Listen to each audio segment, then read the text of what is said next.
Yo best friend, how is everyone doing today? Oh my god, I've missed you guys. I feel like we haven't had a one-to-one like this in so long. Even though I can get very chatty in vlogs, it's just not the same as just sitting in front of the camera and talking, you know? Along with that, I won't lie, I had a few question polls over on my Instagram which I haven't had time to answer, so I thought it was the perfect time to do a little Q&A so that we can go through those questions. And we're also going to be baking today because you already know your girl loves to be in the kitchen, so yeah, Ecem is in her natural habitat. I asked you guys over on Instagram whether you wanted to make some cheesecake today because I remember mentioning cheesecake in a vlog previously. I can't even believe you guys like picked up on it. I had so many DMs asking for the recipe. So I asked you guys whether you wanted to make that or some raspberry oat bars that I had also shown before because we can't lie, they looked amazing. They were delicious. But you guys went for cheesecake, which I'm so excited about because if you know anything about me,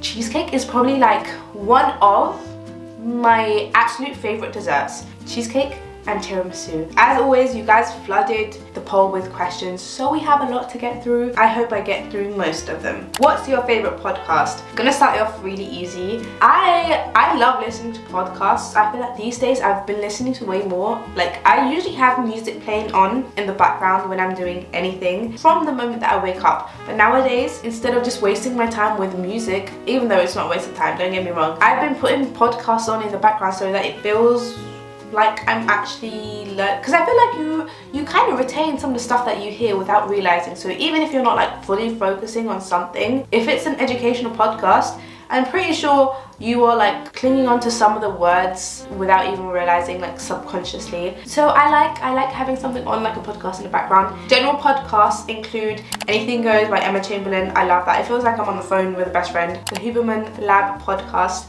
That's a bit more like scientific-y, but it's actually really nice. Also listen to The Diary of a CEO by Stephen Bartlett. We have Rotten Mango, which is one of my true crime ones because you guys know I love watching Stephanie Sue. And also The Joe Rogan Experience.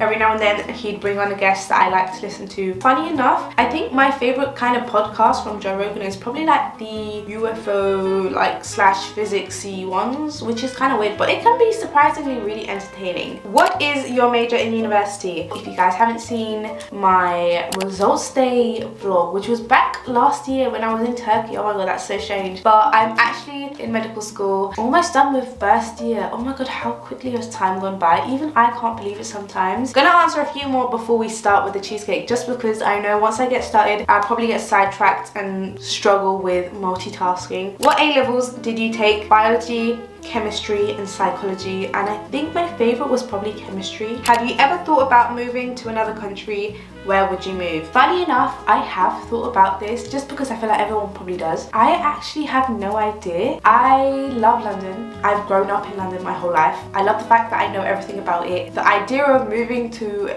a brand new country, not knowing anything, not knowing anyone, or like how things run in terms of like paperwork, this, that kind of scares me. But then again, the idea of like moving to somewhere in America sounds really exciting to me. So I don't know what the future holds. If you could only eat one food for the rest of your life, what would it be? Come on bestie, do you really need to ask this question? Like, I think we already know what it is, okay?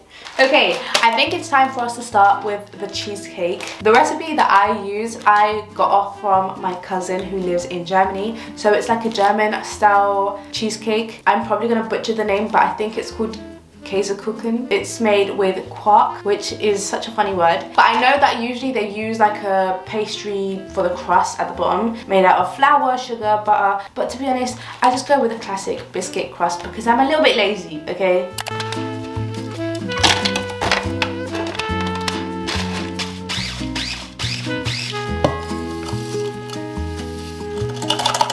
Oh my god, I wasn't recording. I just put in melted butter. I can't believe the camera wasn't on. I do that more often than you'd think, you know, and I still haven't learned from my mistakes.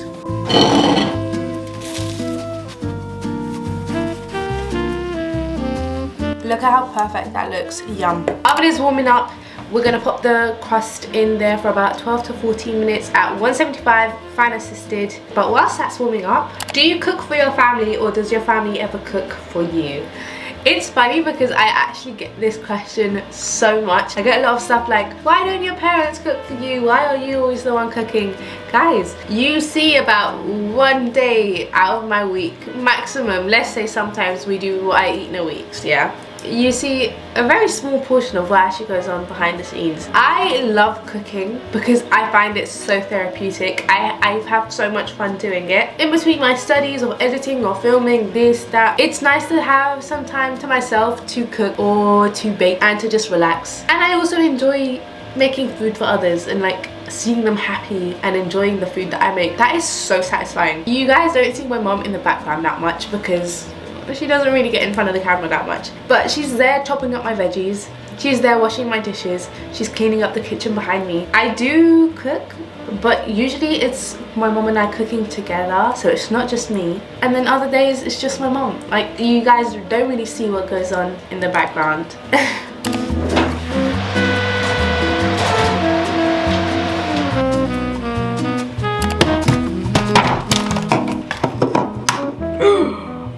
Okay.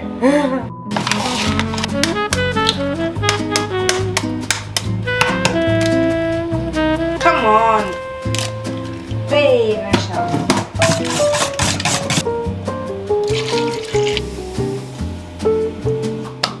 this is what Quark looks like. It literally says Quark. Like, it sounds like quack, but it's Quark. 1 pack, 2, 3, 4. Now this is vanilla pudding powder. Got it from my local Turkish supermarket. I don't know if there is a substitute that you can use instead of this. I will try and find one and leave it down in the description with the recipe, just in case you can't get your hands on this.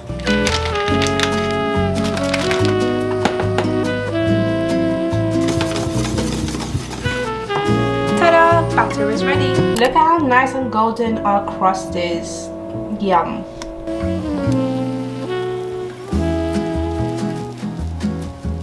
Cheesecake is ready for the oven. You can totally go ahead and do like a water bath. I'm too lazy for that, and I don't actually mind the browning on top or any cracks because I feel like it makes it more homemade, you know. I'm gonna pop that in now at 180 degrees C for about 30 to 45 minutes. I will keep checking on it, but time for us to bake.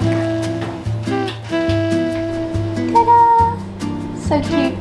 On with the questions. How do you manage exam stress? I think that's probably the one thing I still can't manage with, and it's completely normal because everyone goes through the same thing. The one and only and true thing that helps with exam stress is preparation. Start your revision early, and that way you will stress less, and practice questions. Practice questions are the most important part. How do you know if you know how to apply the knowledge correctly if you don't do questions? How do you deal with midnight craving / binging? I'm actually really lucky. I don't really get hungry at night. Of course, listen to your body. If you're hungry, that's a different situation. You should eat. Don't care about what time it is. If your body is hungry and needs food, then it needs food. But if you find yourself bored and wanting to snack, even though you know you're not hungry and you know you probably could do without the extra few snacks at night, the best thing to do would probably be to just go brush your teeth, get into bed, read a book. And if you do feel like you find yourself wanting to binge, especially late at night, maybe just take a second to think about whether you're eating enough during the day to fuel your body, or maybe you're not eating enough of a specific group, like maybe you're not getting enough protein. I feel like I don't know too much about the topic to go into too much depth. Are you a dog or a cat person? I'm a dog person. I love dogs, but I don't think I will ever be allowed to have any pets. What does your name mean? My name actually means my queen, if I'm not mistaken. I will try and find like a definition somewhere and put it up, but I think that's what it means. Is YouTube hard? Takes up too much time? I feel like with YouTube, it definitely does take up much more time than it may seem. You don't really know until you get into it about how long each process actually takes. I could sit and talk for like hours and hours on end, and then I have to cut that into like a 10-15 minute video. The filming, the editing, getting it ready, rendering, uploading, and then especially if you have a brand deal, the back and forth, it can take quite a lot of time. And especially when you also have a lot of uni work to catch up with, it can be really hard to balance the two, and I do think I had another question about that, which was how do you balance uni work and YouTube? It was really hard when I first started uni to balance the two together, because you need to realize I started YouTube when it was lockdown and I had a gap year, so I had nothing to do besides this. So once I did start uni, I was all over the place. I didn't know what was going on, I didn't know how to manage my time, I was falling behind on lectures and then getting really stressed out because then I also had deadlines for YouTube, and I felt like if I didn't post consistently, which I wasn't doing, and I still don't post extremely consistently, but I'm gonna get back to that, I would get really stressed out. And then what I realized was, first of all, there's no point doing it if I'm not going to enjoy it, both with uni and with YouTube. I just need to take it a little bit more easy and do it because I enjoy both of them, you know? And second of all, it's a creative outlet. Like, don't overthink things, okay? Just be easy on yourself. You don't have to be perfect, you don't have to be 100% consistent all the time. Not every video has to be perfectly edited. Just have fun. And obviously as time goes by, you fall into like a schedule. So now what I do is I like to focus on uni during the week, and then on the weekend I like to focus on YouTube. What would your advice be for people who want to start out on YouTube? Just start. Everyone says this, but just film and post your first video. Just start it. Stop overthinking. Don't worry about what people you know in person would say, like your friends or your family or anyone. Oh, and have fun doing it. Don't be a perfectionist about it. How are you doing mentally, baby girl? This is so cute. I'm doing good. I'm so glad to say that. I'm actually doing really good right now. I don't know if I would have been able to say the same thing a month and a half ago. January started off incredibly. February was actually good as well, but then towards the end of February and I feel like throughout March, I was in a weird place. Like, I felt really groggy, I felt very strange. Even if I seem like really positive on the outside, I would have like really weird outbursts and moments of just feeling like I wanted to cry, and I feel like it can get like that when you're either burnt out, also stressed out, and I think it just all links back to the fact that I was struggling to balance the different aspects of life. It takes time. It takes time. It does. And I feel like the most important thing is when you do feel like that, you need to find some other sort of outlet. So I started going to more in-person classes. Every Saturday I go to Soul Cycle for a spin class. I've been really loving Reformer Pilates these days as well. It's something different. It's in person with a group of other people, and sometimes you might not even realize, but it can be really beneficial for your mental health as well to do things as part of a group. And even though I still love my home workouts, it did really help boost my mood.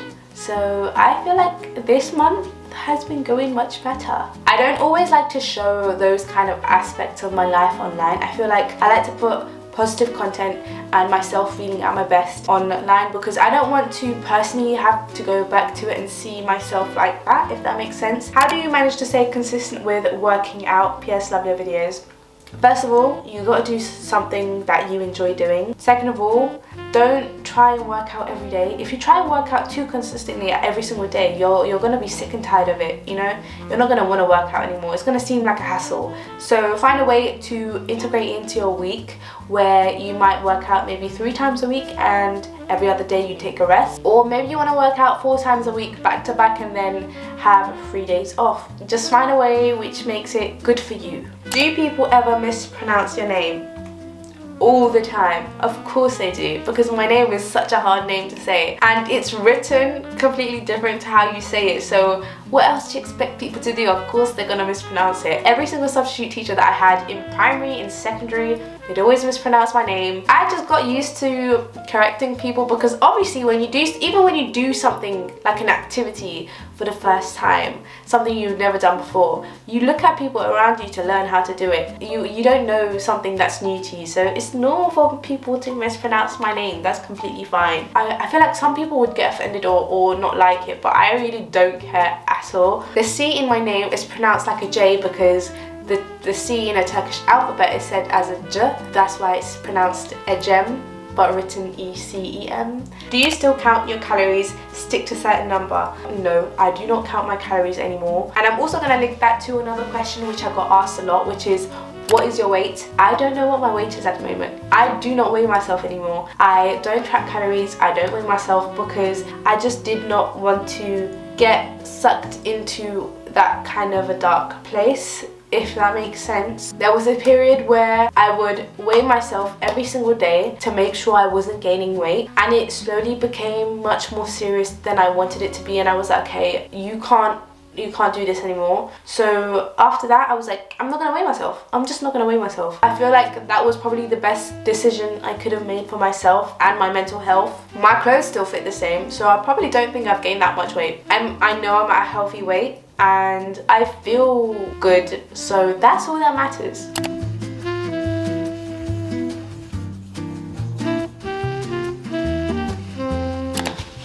Gonna have a quick snack. Look, I have some protein balls that I made the other day. We've got some cacao ones, and then we also have some almond and coconut ones. I feel like I finally perfected my protein / date ball recipe, and it's just so good. Cheers. Can you speak Turkish, please? I get really shy talking in Turkish because of my accent, and sometimes I forget words and I end up like mixing the two languages together. But maybe I might have to do a 24 hours talking in Turkish video.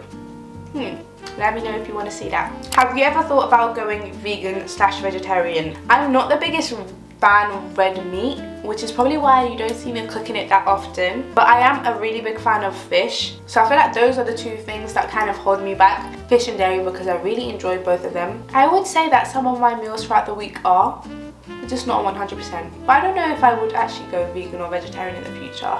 What kind of doctor would you like to be? Example, pediatric, general, etc. That's probably one of the hardest questions you can ask a medical student. I have no idea at the moment. I love kids, and I always thought about going into pediatrics or maybe something like obstetrics and gynecology. But the thing is, with pediatrics, you have to remember that you're probably going to be spending most of your time with really sick kids. And I just don't know how I would be able to cope with that mentally, because I just love kids so much. But at the same time, I would love to spend time with them. I feel like in that kind of environment, you probably need really positive, patient people who are okay with dealing with grumpy kids, and I feel like I'm pretty good with dealing with grumpy kids, so I don't know, maybe GP. I have no idea at the moment. What's the boyfriend situation? There is no situation, love. There is no situation whatsoever. I feel like we've gone through so many questions. I will do a few more and then I think we're gonna have to end it for today. What's the black bag you always use in your vlogs? Ta-da! This is my uni / go-to everyday bag. I get so many questions on it, and it's sadly out of stock in most places, which is why I can never put a link for you guys in the description. But it's literally just the Longchamp, I think it's called, I will have it up on the screen. I love the fact that I can throw everything in it, but I also do wish it had some more compartments, even though it has like a tiny little pocket here. But it's just such a comfortable and cash bag for everything. So yeah, it's the Longchamp one. How do you have a good relationship with your parents? That's a hard one because I feel like it's a two-way thing. I'm really lucky that I have a very understanding, very supportive, very positive, like just perfect parents, and I can't even describe it anymore. Like, they're literally just perfect. It really is like a two-way thing. At the same time, I try to do my best to do things that make them happy, that make them proud, and you know, I feel like when you work together to make each other happy, you automatically have a good relationship. And I also feel like the fact that I'm at home alone now, since my brother is married and he's moved out, we kind of just got closer. So how hard is medical school? It's hard, okay? It's hard. Uni in general is hard because you have to be really independent. And when you're someone like me who loves to be one-to-one with a teacher, asking them all these questions, you can kind of feel like you're drowning on your own with all the work that you have to do independently. But at the same time, everyone's going through the same thing, and it's always nice to find friends who you can work with as well. With that being said, medical school, you have a lot of content to do, okay? You have a lot of content, but at the same time, it's not impossible. It's not impossible. Do you believe in love at first sight? I do. Do you feel lonely or empty? I won't lie, there are times when you can feel lonely. With me, when I do feel like that, I take a second and I realize that I'm just making myself think that. I just feel like there's times when I feel slightly pressured to be in a relationship to not feel lonely, and then I'm like, Ecem, you're not lonely, and then I kind of snap out of it and then I feel fine. So I hope that makes sense. And last question, because this has been a very long video, do you ever have cheat days? No, I don't actually have cheat days. I get asked this quite a lot as well. I personally don't believe in cheat days. If you plan to have a specific day of the week where you indulge and eat whatever you want, then you will automatically be more restrictive on the other days. And once again, that it would push you down the rabbit hole of the whole restrictive side of losing weight and the negative mindset you don't want to have. And I know it's so much more easier said than done, but you want to do your best to kind of stay away from that so that it doesn't take a toll on your mental health. And that's why I don't have cheat days. I just listen to what I want at that moment. So if I want to have a donut now, I'm gonna go and have a donut now. And you know your girl loves her pastries, so I'm not gonna force myself to wait for a specific day in the week when I want to have my croissant or my donut or my pizza right now. And so instead, I like to think of it as 80/20. So 80% of the time I try and have very colourful looking plates and meals, and then 20% of the time I will have what I want in that moment. So in that moment, if I want a chocolate bar, I'm gonna go and have a chocolate bar. That's how I like to do things. Alrighty, it has been a long day of questions. I hope you haven't fallen asleep, bestie, but if you have made it this far, thank you so much for watching. If you want to take part in the next Q&A, go and follow me on Insta, because I usually put up the poll there so that you can ask your questions and I can access them whenever I want really easily. With that being said, make sure to hit the like and subscribe button, and I will see you guys soon with a new video. Mwah! Bye!